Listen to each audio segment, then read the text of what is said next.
Welcome NewsLiveVideos.com studio. US President Joe Biden and Iraqi Prime Minister Mustafa al-Kadhimi on Monday sealed an agreement formally ending the US combat mission in Iraq by the end of 2021, more than 18 years after US troops were sent to the country.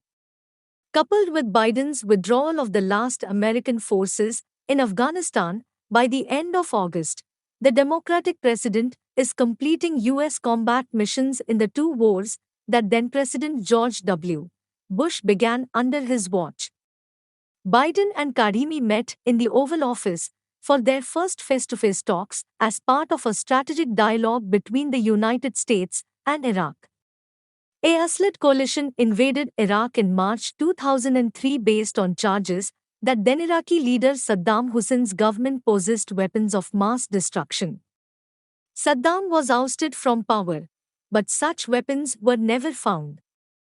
In recent years, the US mission was dominated by helping defeat Islamic State militants in Iraq and Syria. Nobody is going to declare mission accomplished. The goal is the enduring defeat of ISIS, a senior administration official told reporters ahead of Kadhimi's visit.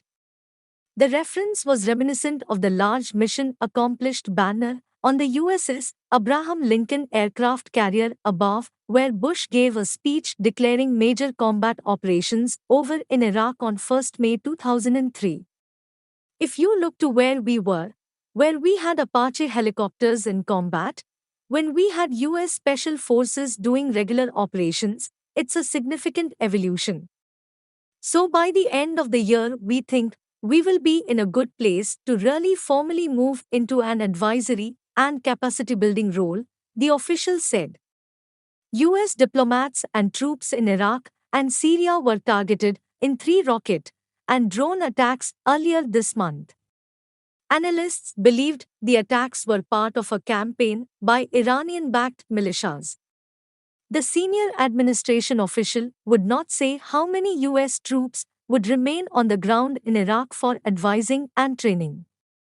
Kadhimi is seen as friendly to the United States and has tried to check the power of Iran-aligned militias. But his government condemned a US air raid against Iran-aligned fighters along its border with Syria in late June, calling it a violation of Iraqi sovereignty. The Iraqi statement is expected to detail a number of non-military agreements related to health, energy, and other matters.